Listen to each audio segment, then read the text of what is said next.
All right, let's get right into it. We've all seen this pop up in the news, right? A candidate for office standing behind a church pulpit, or maybe a mayor speaking at a mosque. It's a tradition that's, well, as old as politics itself. But man, does it always start a debate. So, is it a smart way to engage with the community, or does it cross a line that should never, ever be crossed? Let's break it down. So I want you to just picture this for a second. You're in your usual spot, at your place of worship, a space that you see as a sanctuary. And all of a sudden, a politician, someone you may or may not even support, gets invited up to the front to speak. How does that make you feel? Is it an honor, a welcome link between your community and the wider civic world? Or does it just feel wrong, like an intrusion into a sacred space? That's really the heart of what we're digging into here.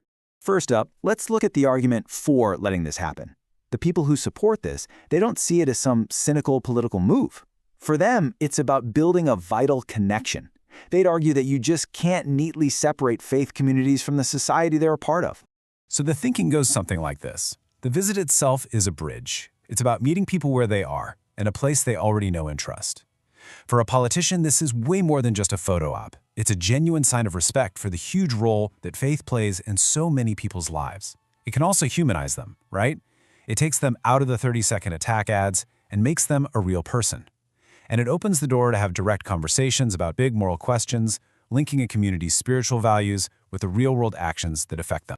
And yeah, this quote pretty much nails that whole argument. Houses of worship are so much more than just places for prayer. They're community centers, they're social hubs, they're places people turn to for guidance. So, from this point of view, if a leader were to just ignore these places, well, they'd be ignoring the community itself. So their presence isn't just appropriate, it's absolutely essential. But of course, there's a really powerful counter-argument.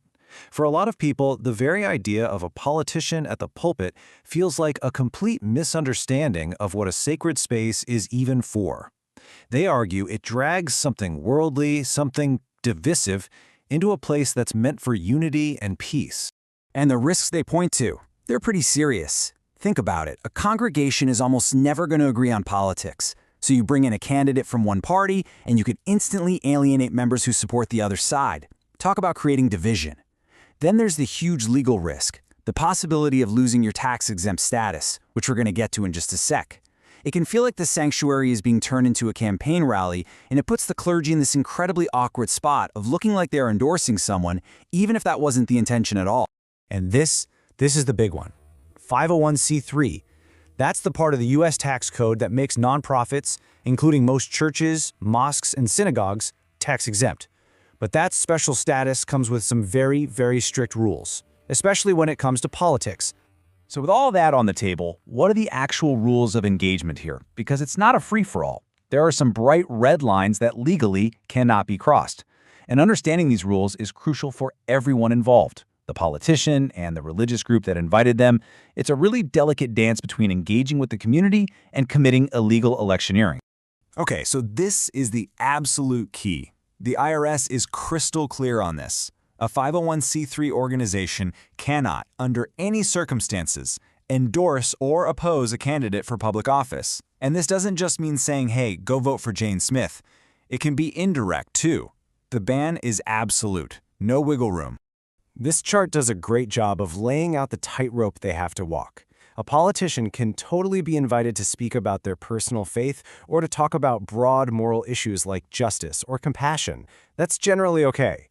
But what's not okay is turning that talk into a stump speech. For instance, talking about the moral duty to help the poor? Fine.